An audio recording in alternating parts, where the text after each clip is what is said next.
Well, good afternoon, good morning, or wherever you are listening to the one, the only, the infamous podcast known as Dirtbagz. I'm your host, Josh Curran, along with my co-host, Danny Curran. DC, what's going on, mate? Oh, mate, infamous. I'm not sure about infamous. I would like to think highly regarded. You know, we bring quality content of a super high. Oh, no, I'm lying to myself. There's no high level in this. Just a couple of young fellas having a great time. And talking about having a great time, we're here with Ben Dobinson. And I'm not even going to do a big lead in here, mate, because Dobinson has such a huge. I'm talking Dobinson Spring and Suspension has such a huge history, mate. We've got you on the channel because we want to hear some of this amazing backstory about. Listen, a generational hard-working family that have come, I hope you're happy with me saying this, a long way. Like, I remember when you guys were in the back shed of a house in Rocky, and now you've got a multinational level company. It's crazy and impressive. Thanks, guys. I've got to say, I'm sitting amongst bloody off-road royalty here. Look at like you two guys. I don't know about that. I won't blame you much more than that. No, thanks. It's great to be on here. And the Dobinson, we're just a family business, 3 generations. I've got another generation coming through now, a couple of young boy, young girl, and me brothers have some kids and me cousins as well. So, awesome. It's a pretty interesting story, really. It's just a good Aussie success story. My granddad, Reg Dobinson, so he started the business 1953, but he was born here in Rocky. So 1929, he's born here. Basically his mum died at 7, his dad died at 17. So he sort of did a lot. It's crazy. Like, he didn't have a lot of leadership, and he sort of just, what he's done without, the guidance there is unreal. So, and he was kind of just one of them guys that was just born just a hard worker and had the gift of the gab and a bit of a savage too. Like his work ethic from a young age was unreal. Like in the Second World War, so you're talking when he was probably 13 or 14 or something. The Japs and that are coming sort of down this way, and the air raid sirens would go off, and he was, getting concerned, 13, 14-year-old. So he thought, stuff, and I'm going to go down the backyard. I'm going to dig my own bomb shelter. So this is right here in Rocky. He goes down, digs a trench pretty big, and it's taken him weeks. And all the neighbours are over there going, "Oh, what are you doing? You feel you're an idiot. You're wasting your time, blah, blah, blah." And he's like, "Oh, no, I'll keep doing it." So anyway, he just keeps digging it, cuts an old wall, taking half, throws it over the top, and sure enough, a few weeks later, air raid siren goes off, goes in. His little sister bundles her up. She was pretty crook and runs down to the bomb shelter, and guess who's there? All the neighbours. It's full. Everyone that was ragging him out and saying he was silly for building it. Yep.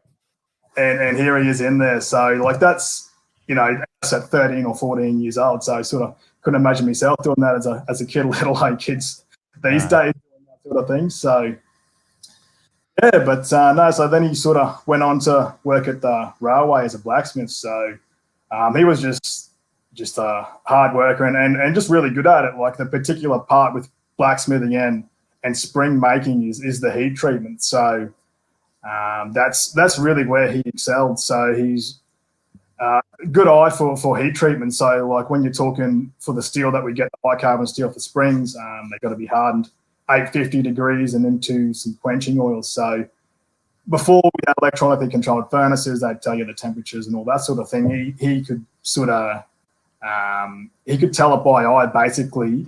He had enough eye to get the right temperature range where we want to be quenching at around that 850 degrees. So a good eye for that cherry red, and then he would just know that the tempering after that. So the tempering of the steel around that 470 degrees, he'd get a piece of hickory timber, like your hammer handles and that.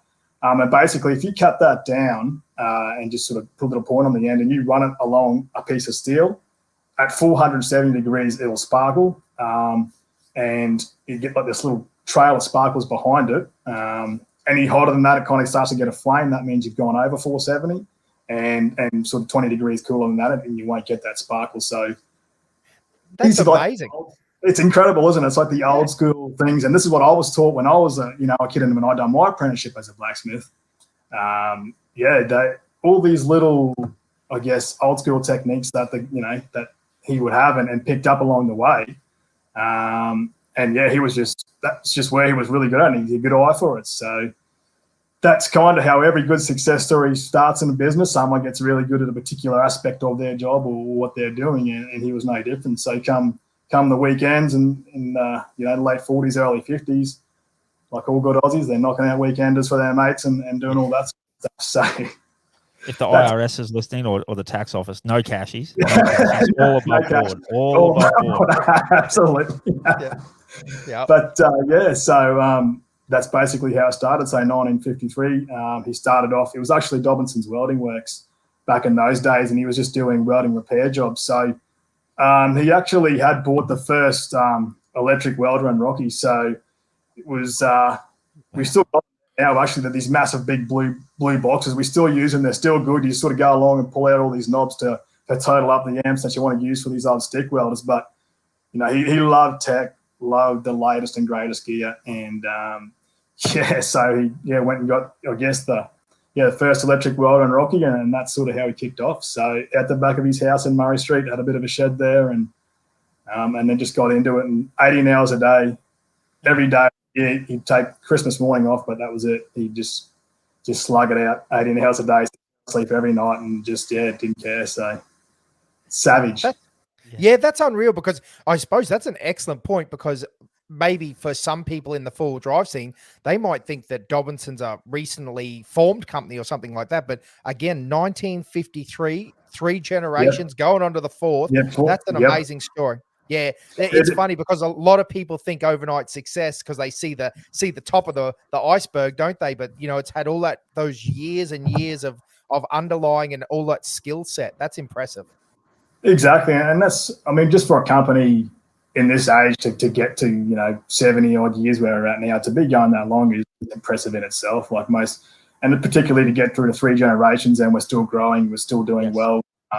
It's a success story, particularly in manufacturing in Australia. Like it's many of these stories left. So it's there was 200 or 300 spring makers and repairers in Australia, and now there'd be maybe 4 of us or something, 4 or 5 of us left. So it's sort of a dying art, a dying industry, and the blacksmithing side of that is the same. So but yeah, that's sort of basically how he got started. And then so he'd just be doing welding jobs, and he'd be repairing stuff, welding up, making clotheslines, and just sort of that sort of thing. And then was still with his heat treatment side of things, we started to do a fair bit of spring repair. So he'd just have a fire literally in the backyard, anvil and a hammer, and that was how he was sort of doing spring repair. And he'd be resetting springs and fixing up eyes on leaf springs and just doing all those sorts of little repair jobs through the 50s and 60s. So down there at Murray Street, so just down from the railway, and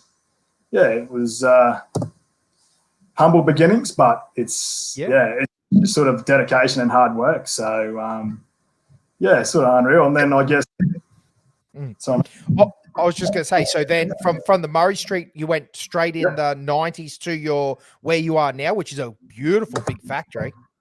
Yeah, probably a little bit in between that. So probably in the 60s or 70s, where we were in Murray Street, he had this sort of shed behind the back, and then like businesses do, you buy the shed next door, which was it was actually an old, like a war shed storage depot, so they'd store ammunition and stuff next door there. So he bought that, and then 1974, Dad joined. So Glenn, he's my dad.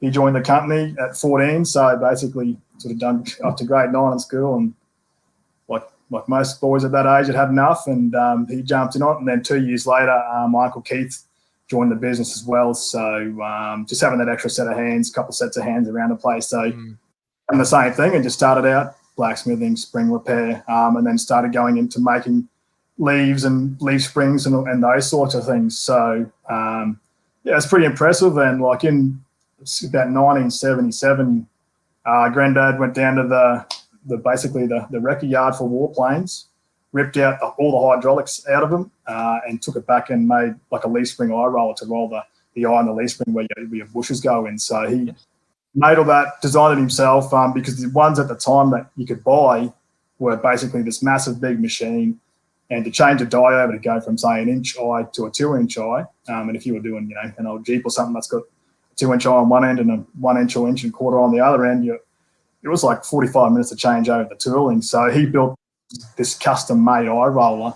Went and got it patented and all that sort of stuff. It was pretty impressive for his day on his own, again, without basically any guidance. And he's built this eye roller that was quick change over time. And we still use it to this day. And you go down there and it literally just looks like the cockpit of a warplane. It's got all the 5 joysticks across it with hydraulics forwards and backwards, and then basically like a dash with all the gauges on it. So Cool. It is a wild bit of gear, and it still works well. It like all the stuff that he built, like most of our machinery was built in-house. So all the stuff he built is still, there, still working, and a lot of it's seen upgrades and modernized. And then we've got a lot of new equipment as well, but still a lot of the old stuff we keep around, and it's a bit like the old welders we had. So we sort of kept them around as well. A little bit of, I know we don't use them much, but it's a good bit of history, and it's good to have something there. You sort of things to have these things. Well, it's probably one of those things that once you let that piece of equipment go, like you're never going to get it back. Like let alone that model, but you're never going to get back the original one that started Dobinson's spring and suspension. Really, like so that's an awesome piece of history, and hold on to that, my friend. Don't ever let that bad boy go. Exactly. So, and he loved tech, and he loved recreation as well. So in just the early 70s, he bought a computer, which again was the first computer in Rocky. So he bought it, and forget what the uni was called at the time, but basically the Central Queensland University.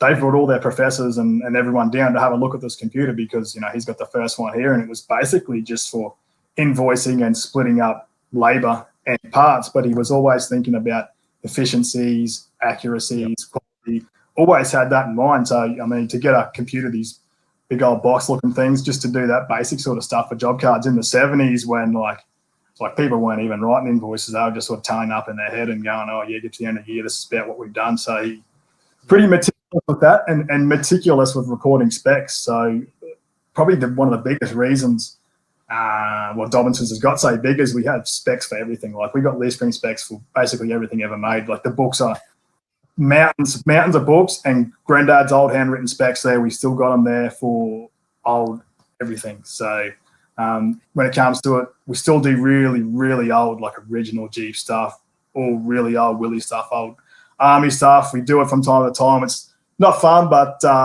we still play around with a few of those things.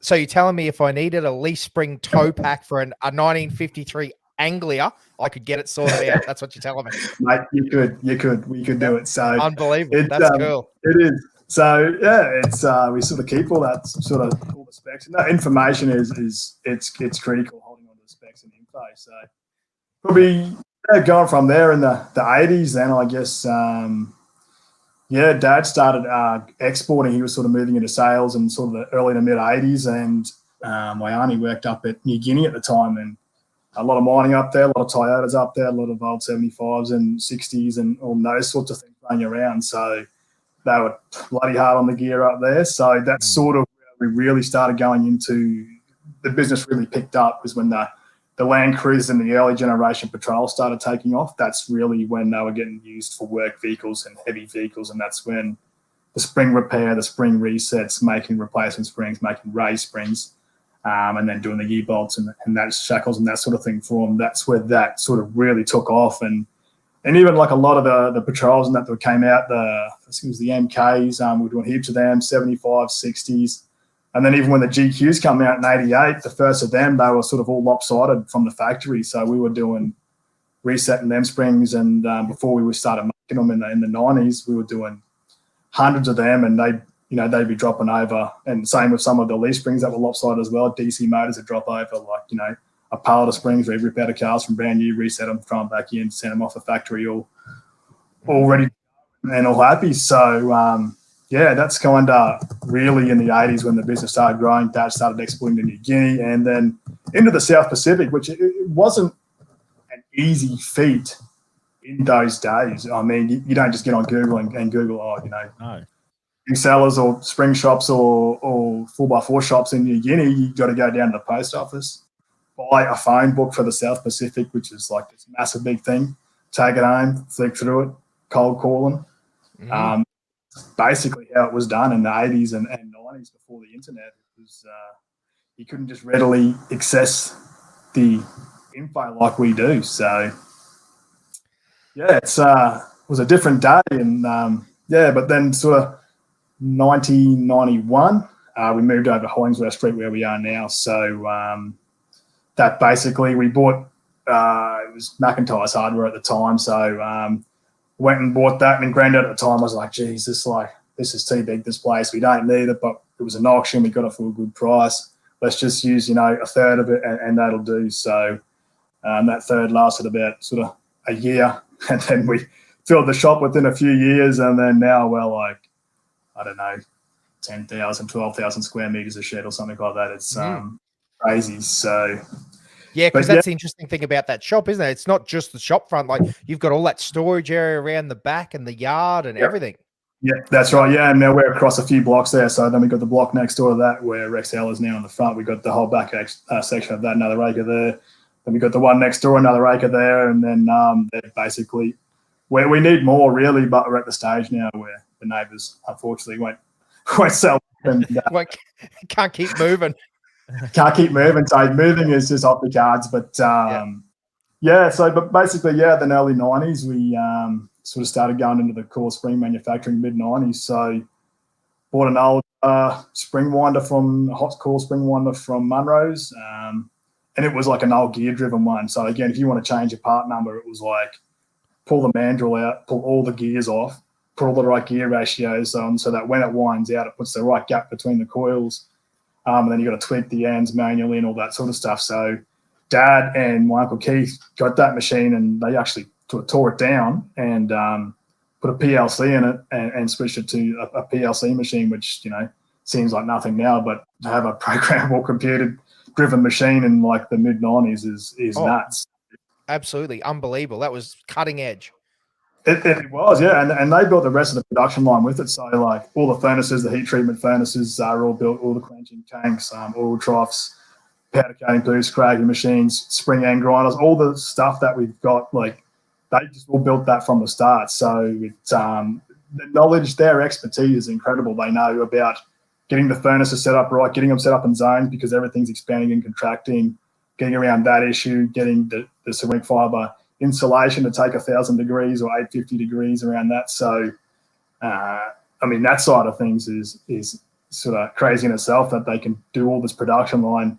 And then as we come along now, it's myself, two brothers and two cousins, and we're the same. We're building new machines, we're designing new machines, and always on that side trying to be better quality, more efficiency, because if you'll go the way of the other 200 spring makers who were still using, hammers, anvils, and coal forges up until 10 years ago, and wondering why you can't compete. So it's a lot of work to keep the ball rolling, basically. So that's amazing. Absolutely. So just so I'm real clear, because you now, like, again, we've talked about you sending everywhere. You spread springs everywhere and parts and all sorts of stuff. Does that all come out of the Rocky factory? Everything? We don't do everything out of Rocky. So we do all of our coils. We do a fair chunk of our leaf springs out of Rocky.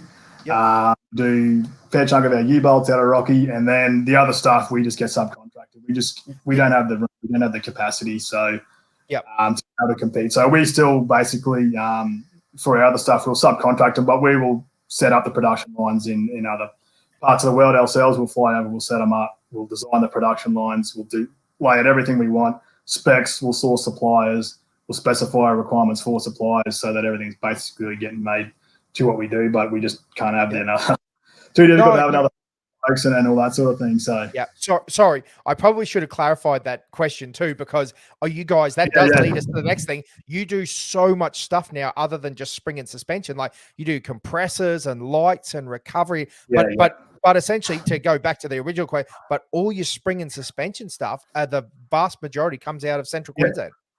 That's still amazing. doing it out of Rocky. So, a regional town of, what would be 100,000 people now, still kicking goals and still pushing it. And in some respects, it's kind of, it's a bit of a challenge being in a small town, but in some respects, it's a bit of a blessing because sometimes you're not seen as a competitor or a threat, so you can kind of fly under the radar a little bit. Yeah. And poke along quietly without, upsetting too many of the big players. But like we're sort of always innovating. Like, I came along in 2000 and through 2003, I started as a blacksmith apprentice, basically the last one ever. Granddad pretty much taught me everything I know. He would come down because he had a flat there at the shop, so he'd live there a few days a week and he'd be at his beach house, but he'd sort of still come in and he'd still be giving me the tips. So his knowledge and the I guess the tools and the secrets and the trade secrets that he's passed down through the generations is stuff when you're designing product that you can't learn unless you've had 70 years of failures and breakages and learning. Like an old engine builder, you get an old guy, he knows his stuff and he's seen every failure in every little aspect, and then you can really understand why these things are done the way that they're done. So it's crazy. And then, as the time went on, we started doing our shocks and all the other stuff, and then went into the which has been a huge part, is the remote res shocks, the monotube shocks, and then the hydro bump stops. That's really where the growth for us, because I mean, you guys probably remember when you were young, but and when I was 17 and that, it was sort of Commodores and Falcons and lowered cars and before the P plate rules come in, and you go lapping on a Thursday night and that sort of thing. But time goes on and people come in, no one could have V8s, people still want to have fun, and then the four-wheel drive scene essentially started around that sort of mid-2000s, particularly when the Hilux come out in about 2005, the later one that was not a complete truck to ride in and a half-decent family car, and then has basically gone on to be the biggest seller ever since. So, it's crazy. And then the last, for us, we've gone into the remote red shocks, which have been incredible. Good learning curve. But that's what I really love, is getting into that nitty gritty shock design, shock tuning, all suspension design and all that sort of stuff. And then, for 4 years ago, we got a cold winder. So basically, we're the first ones in Australia to get a cold winder of that size. There's some small ones around that do, small springs up to 5 mil wire, but we've seen what the production we needed, the quality we needed, and what we needed, because we're starting to do some more race springs, coilovers.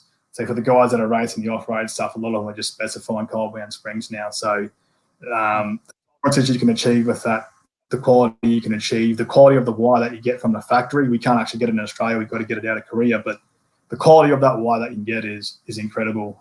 The consistency, the fatigue life, and that sort of thing. So moving into that cold winding a couple of years ago, basically 4 times our production, and we thought, this is going to be great. We'll be fine for 10 years. And 2 or 3 years later, we are going, it's probably nearly time for another one. So it's incredible.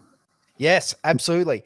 So you're talking about the engineering and background there, because I wanted to touch on your shock absorbers, because they're a great product and they're doing great in the market from what I see. I'm an outsider, the books, but so were they engineered inside, like in-house, or was that you work? No, we done everything. We do the lot. So we actually got a good shock engineer. He was out of Laos, Connie. He started with us down in Sydney, and basically at our Sydney branch there, we were doing some early stages back in sort of 2013 or 12 or something like that. We started tinkering with monotubes and remote resis and playing with them. And we're all full drive heads as it is. So we started putting a few in our holes and tuning them and going, there's something in this. Like these guys from King of Fox, they know what they're doing. Like they're onto something here. So we put a stack of time into them, and then we released the original remote res shocks in 2015, 2016. Really good, but sort of to get them where we wanted to, we were just revalving them all the time and shimming them all the time. And to do it at the scale we're doing it at, with exporting to 75 countries, it is a mission. So 2015, after only a year or two after we released them, I was sort of thinking to myself, we need to get these things adjustable, compression, rebound, high speed, low speed. We've got to get into that higher end market to be able to, give the guy that's got a GQ, you took a GQ Patrol or a GU, that like my Ute GQ is 2 ton neat. Like it is light. You go up to 3.5 ton or something like that. There's a huge range of damping there. So being able to accommodate that with one sort of shock damping is pretty tricky. And really, particularly more so with the higher end remote red shocks, because if you're paying that money, you want it to ride them in. You don't want some sort of compromise where if you're paying, for the lower end product, you're sort of happy enough to get a bit of a compromise. So. Yep. And even in that statement, what's crazy is that even the different people's driving styles within that. Like some guy might like a car that is quite harsh, but then can take a big hit versus a guy that's touring up to the Cape and he expects it to ride like a boat. You know, that's two very different shim stacks. Yeah. So it's interesting because, yeah, it is tough in a market where you're trying to sell one product that does all. Exactly. Yeah. And to be able to deliver a service, like, I mean, to be revalving every shock, the lead times just start blowing out and just going through, trying to get enough guys there, rebuilding them. So it was sort of just like, we got to put enough adjustment window into these things to basically everyone can set them up how they want. I like my stuff like a Cadillac, but there's guys out there that like them firm and planted. So everyone's different. And yeah, so yeah. And then the last sort of, we just done the hydro bump stops about 2 or 3 years ago. And then we're sort of taking those race products and really trying to make them fit into OEM vehicles without huge mods. You start throwing in triples and those sorts of things. It's all custom fab. So for our market, there is a market for that, but it's a small volume. It's not really sort of where we want to be. We want to be doing the volumes and the 95% of guys who are buying, patrols, cruisers, Hiluxes, Rangers, all that sort of stuff, and looking to throw something in and just get it. So. Absolutely. So when you're talking about these hydro bumps, and I know they're not a bolt-in proposition, but they're obviously running in the inside of the coils in the patrols. Is that it's a semi? Yeah. Basically, so we provide a welding kit that we make it work there. So some laser cut plates, we bend up some tower braces and those sorts of things. So you basically get a welding kit. So it's just throw a hole saw, weld them up, and away you go. And then the rear kits for the patrols, they're just a bolting kit basically with a bit of drilling. Then we just sort of go into the rear of the 80s, 100s, 105s, 200s, Prados, rear hydro kits in the center of the coils for those, and front of 70 series, and just those sorts of vehicles that we can adapt them easily enough without, some custom fab and heavy engineering every vehicle. So I think that's a brilliant product. I didn't realize that you'd gone to that level with the bump stops and that, because I mean, there's some of those products that I think that once you've had them, you struggle to go back to a kit that doesn't have it. Like, I don't think you realize how good custom tuned suspension is until you've got it. Absolutely. For sure. But there's a few points in there, Ben, that I was interested in, because the others, I know I'm going back a couple of steps, but when you're talking about a one kit does all and the valving and the tuning, like that's an interesting one, because I've had a lot of arguments. We're really, obviously, as you know, we're really good mates with the guys that run Kings. We're really good mates with the guys that run. They're good guys. We get along with them. Were they bloody great? And they good like that, and they know how to tune it too. They're good. They're good guys.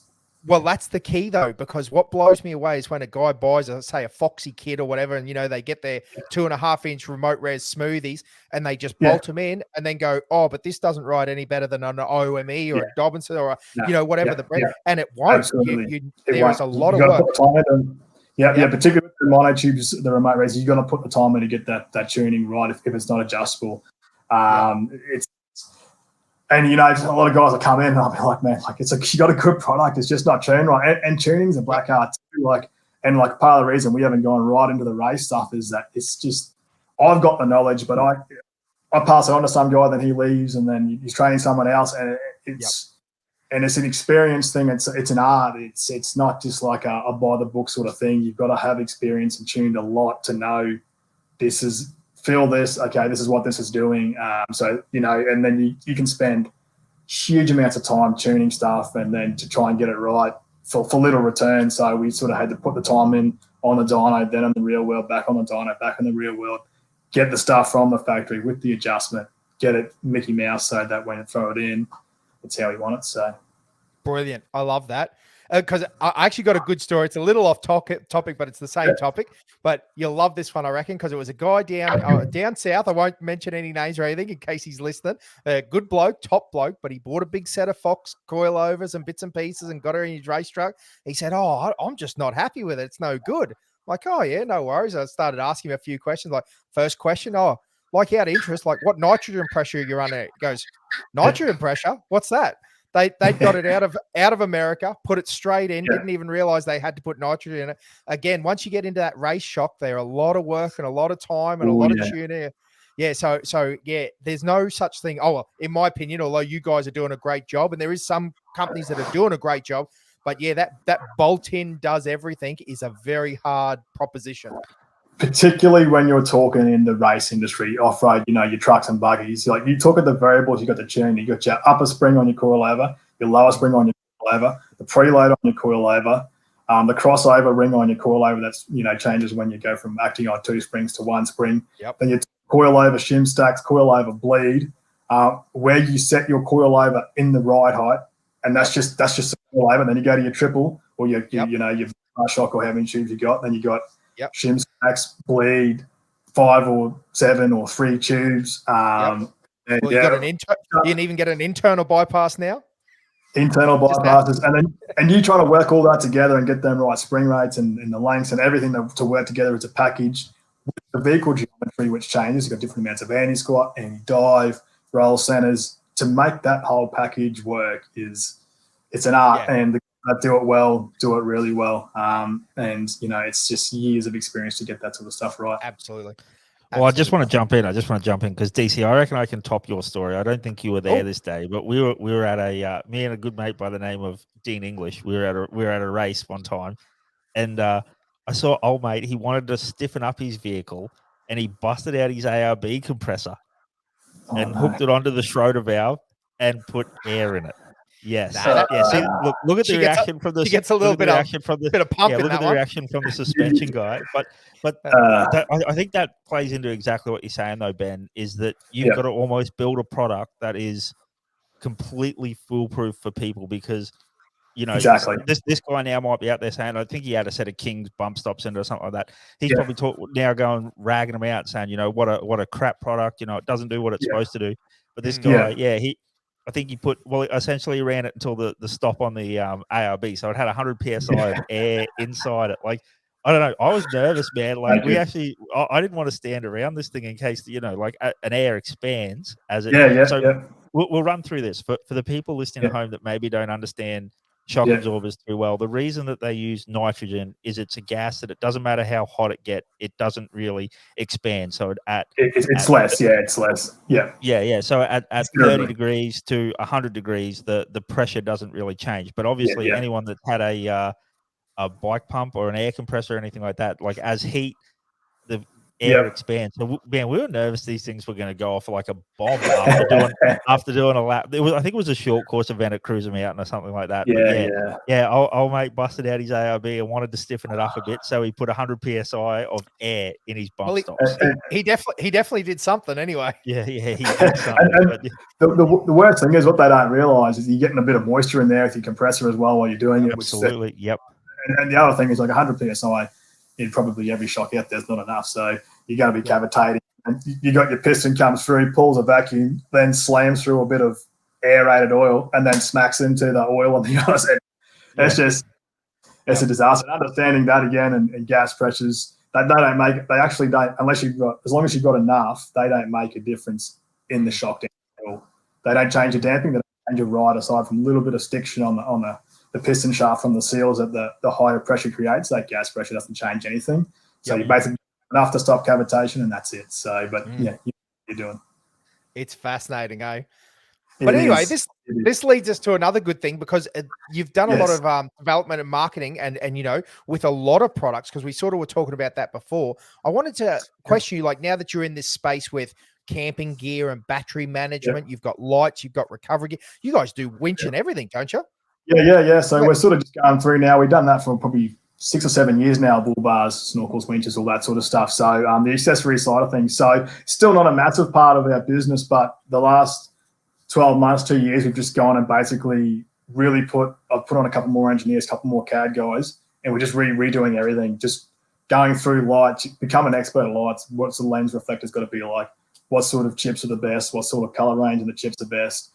Efficiencies, cooling, and same with winches, working on different design winches, solenoids, different solenoids, sealing them, how to seal them better, winches, gearboxes, and going through each product now. So we're at the stage where sort of the next 12 months we'll be releasing a whole bunch more, Gen 2 gear and the accessory side of things. So some exciting times ahead.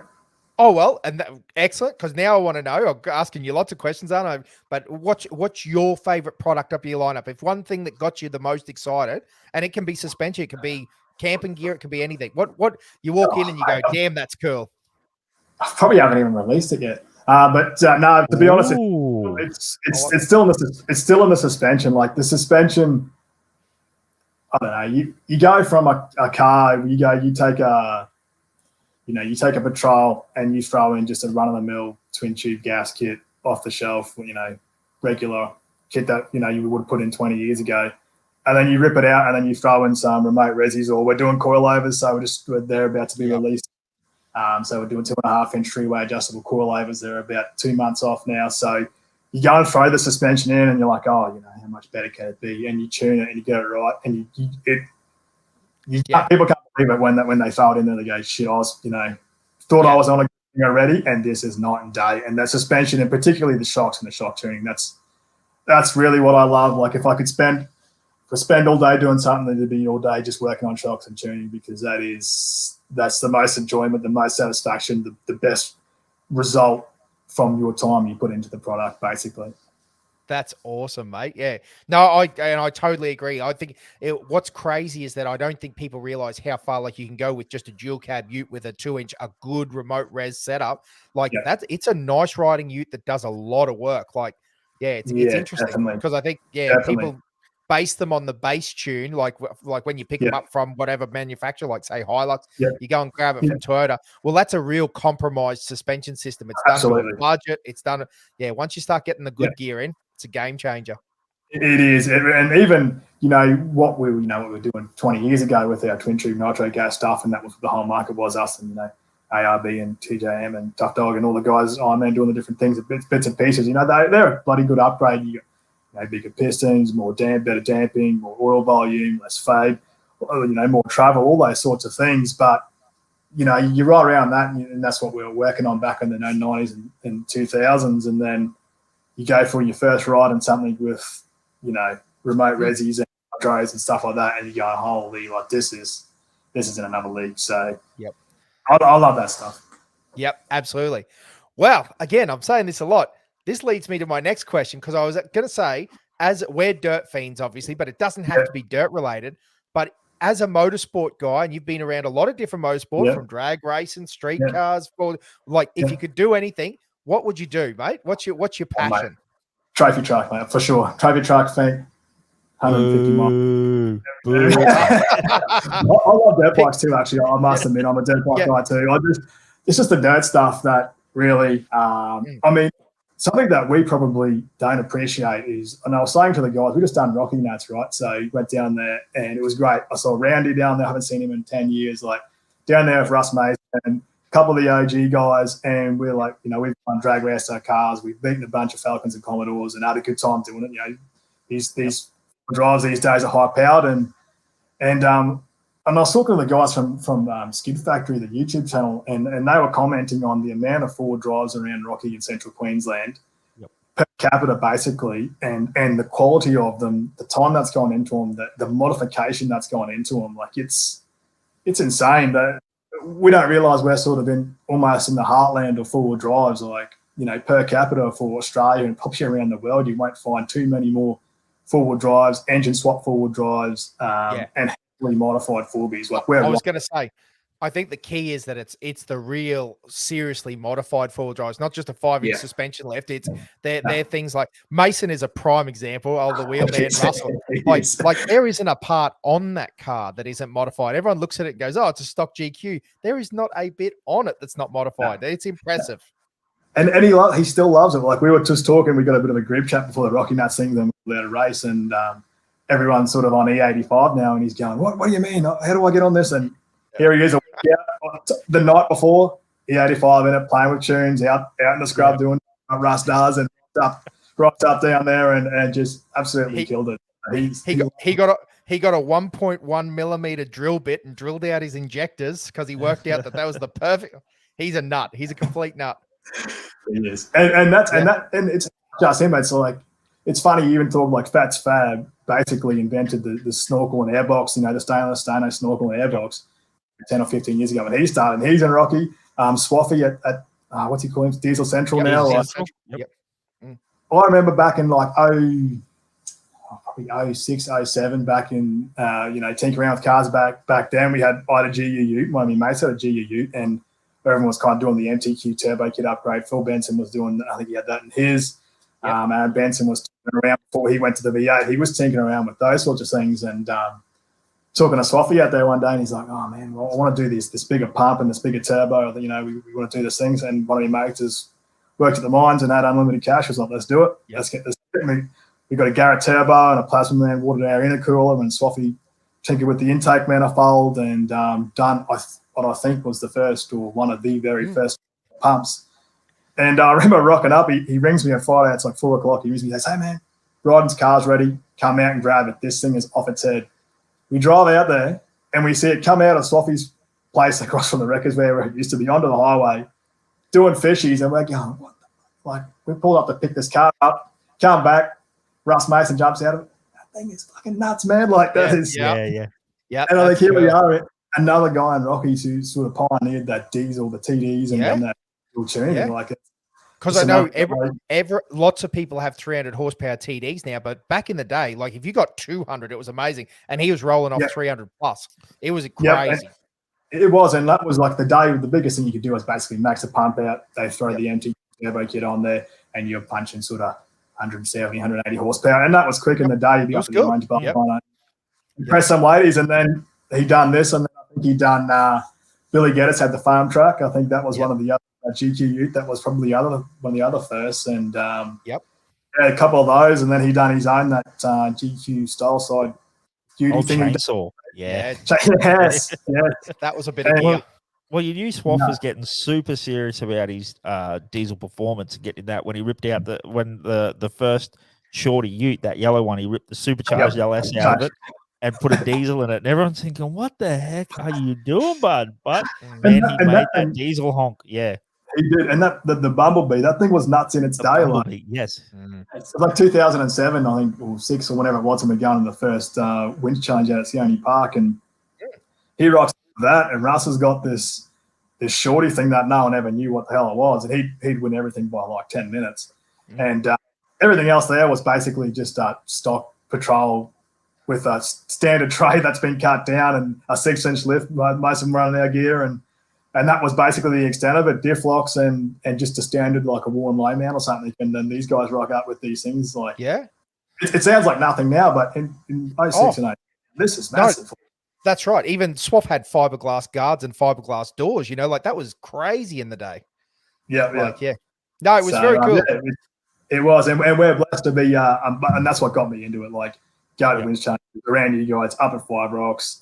And that's when my love for it started, and just super lucky to be part of the industry as well. So, well, one of the other things that I probably noticed, and that's the joys of social media, it brings it to you, but like, you see other people one of the things I think about CQ in particular is when you talk about our modified four-wheel drives, they are massive horsepower. Like you see people they're talking about down in Brizzy, and they're frothing over this Barra swapped GQ or GU that's got like 400 horsepower, and you're thinking, and is that at the wheels? And then they're like talking about 400 horsepower at the motor. You're like, man, that thing can get like not to be rude, but it'd get laughed at in Central Queensland. Like, you talk about which is a funny statement though, because I was going to say that is a cool car.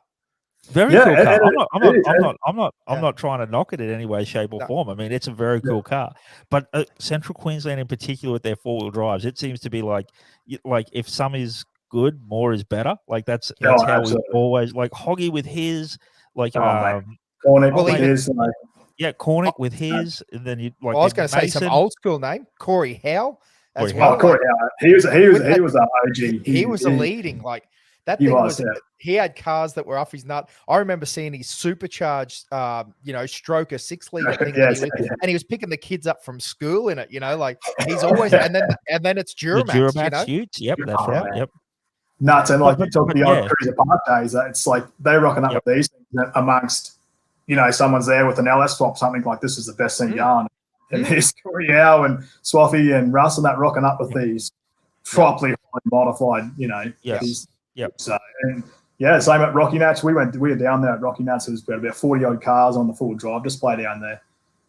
And it's mine's just a stock Barra GQ, basically making 350 real horsepower. And she's entry level now, 6, 7 years old, I built it. It was cool. Now it's just this entry level. Everything has gone The guys are We'll throw the gauntlet down. If anyone's listening to this and they're from somewhere not other than CQ, come to Rocky Nats. Prove us wrong. Like bring us here. But yeah, there just seems to be something super wild Joshua, about four drives in Rocky. Yeah. Sorry, I'm bumping in there, Josh. Don't come to Rocky Nats. Come to King of the Strip.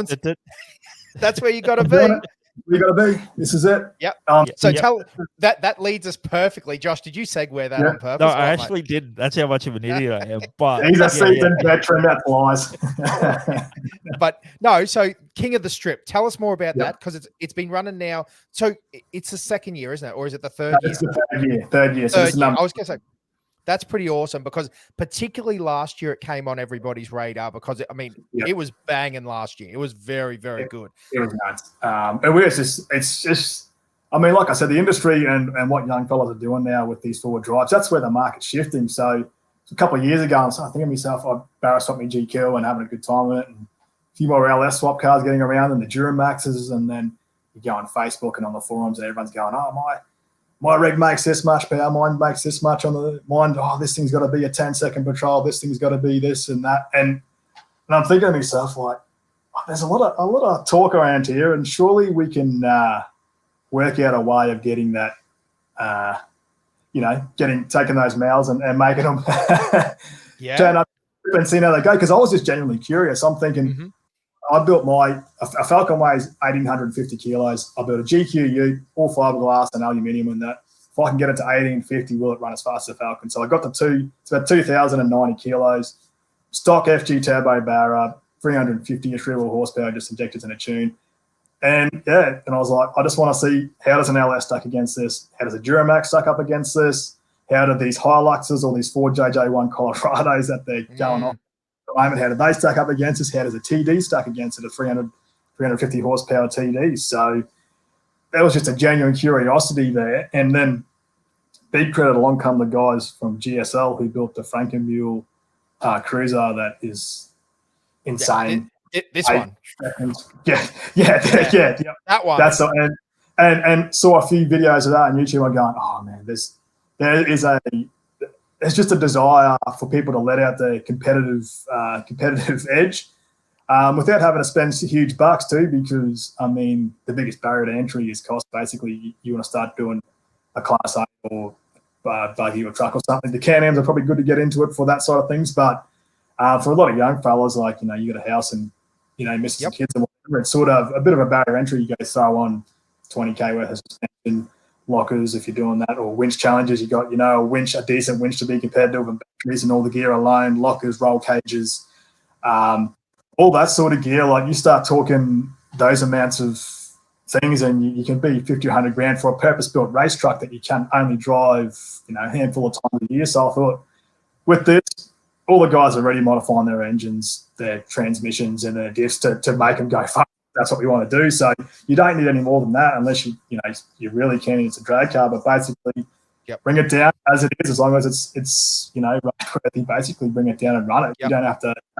And there are a lot of them are daily drivers, like the daily driver cars. A lot of them are just weekend warriors, so they might have their work chili for the week, and this is their toy. So it's we haven't had any touch wood serious breakages yet. A death of the gearbox here and there, but other than that, it's you're just holding it flat for 400 meters, so it's not sort of too hard on the gear. So no, a different gearbox happens every weekend at the bow wow, so it is what it is. So just part of the game.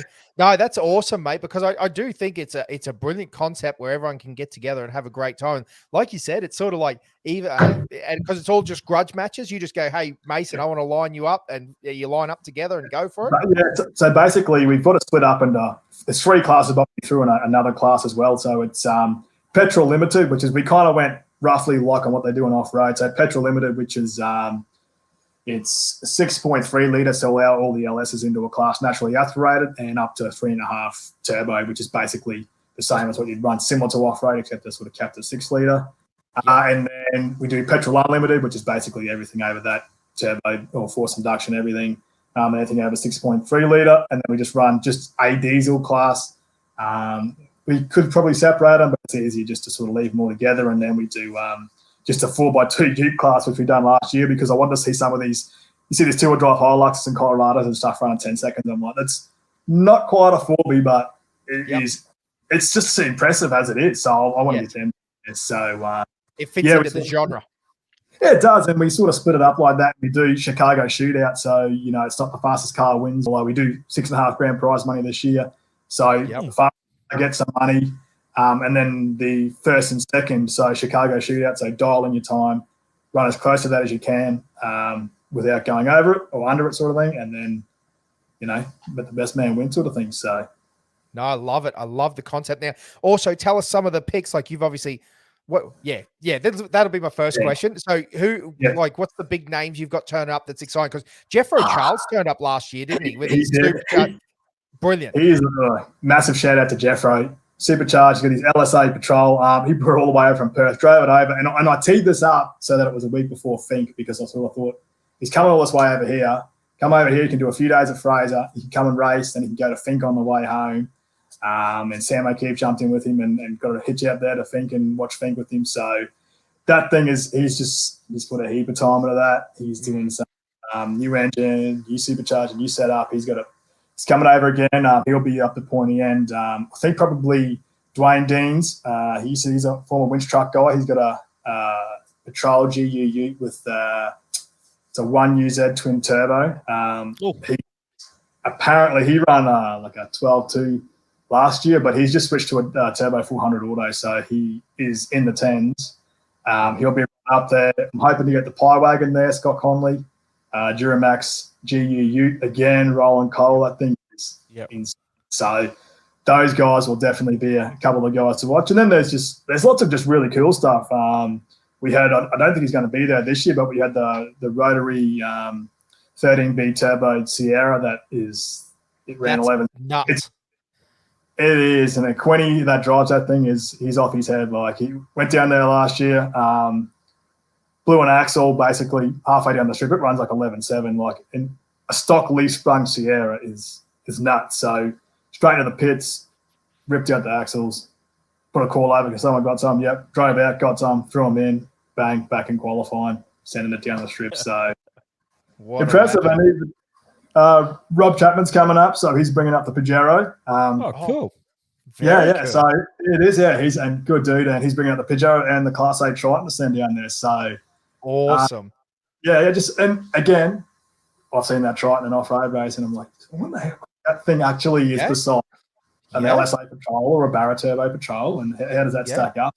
So, especially, it's got a sequential box and everything in it, so it'll be pretty cool to see it run down a strip. Absolutely, and then obviously, the guys from GSL are coming. So massive shout out to them for coming. Yeah. If you want to come, I think probably the fastest four driver in Australia. I think it's definitely the fastest cruiser and probably the fastest cruiser in the world. Come down, 4th of June, come down to King of the Strip, and it's going to be nuts. So hanging out to do that.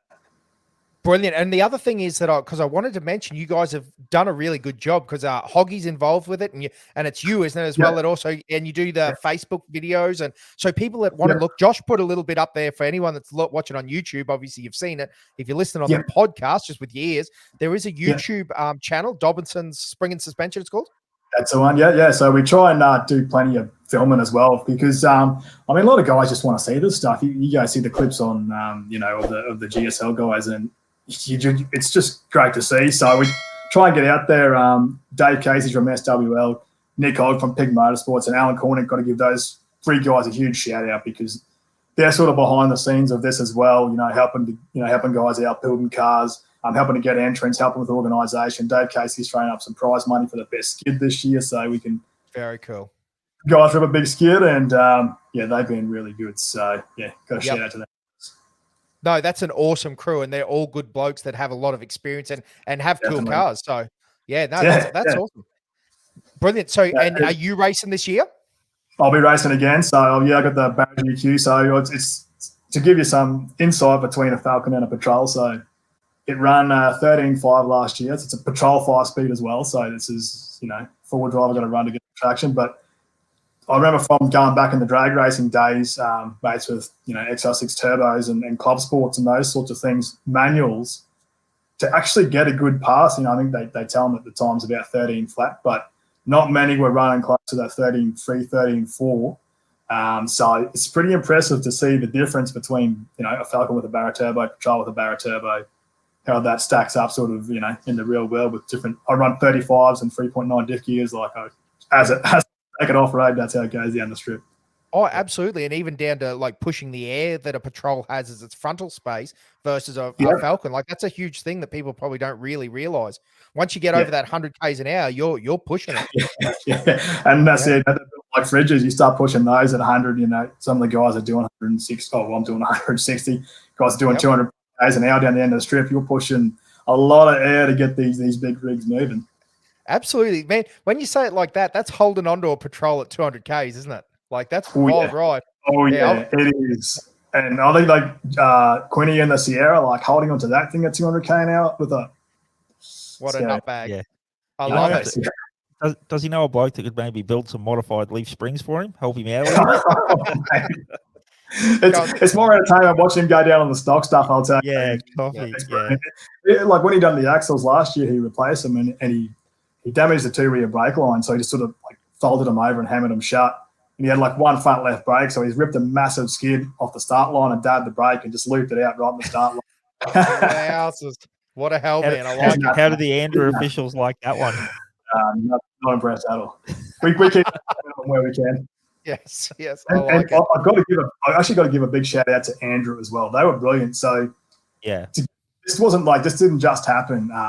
And Mike from the Benarabi, from the CQ Benarabi, the dragway there. So Andrew, before I could make this happen, there was regulations around the centre of crank line height from the ground, which is why most guys couldn't actually race, because if you were over sort of 600 mil or something like that, you couldn't really run under 14 seconds. So that's where a lot of our guys are running with the high-powered rigs. So I sort of got into Andrew and I said, look, I got a bunch of forward drives. I'm going to take them down the strip on a day off, see how they run. A lot of them are running 13s, and I went and measured a whole bunch of crankshaft heights.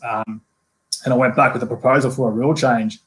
And they were really accommodating. Scotty from Andrew basically said, no worries.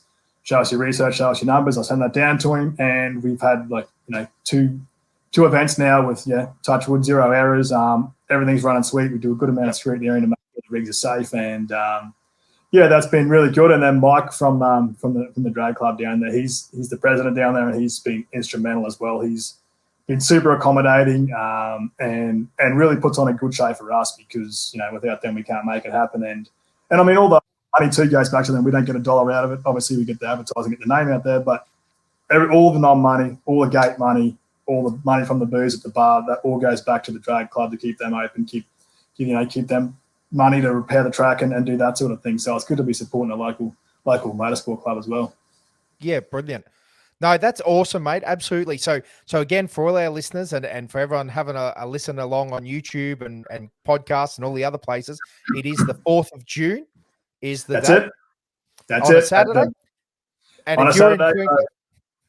Yep, you got to be there. So it kicks off at about sort of racing starts around lunchtime, 12, 1 o'clock. We usually kick off. If you want to race, come and race. There's not too many restrictions. Most forward drives, bring them down, race. You can nominate on the day if you want to race. It's got to be there by about 10 o'clock so we can get scrutineering that done. But it is a hell of a lot of fun. And if you've got a modified 4B engine swap, something that's pretty quick, it's good. It's good fun down. Show your work off. Show what you're capable of building, which is another great part of it too. A lot of local guys who are doing the work on these cars. Even the Reese from TSA Mechanical, he's a diesel specialist guy, does a lot of tuning. He's got an Amarok that's running like 13 seconds or something with the diesel.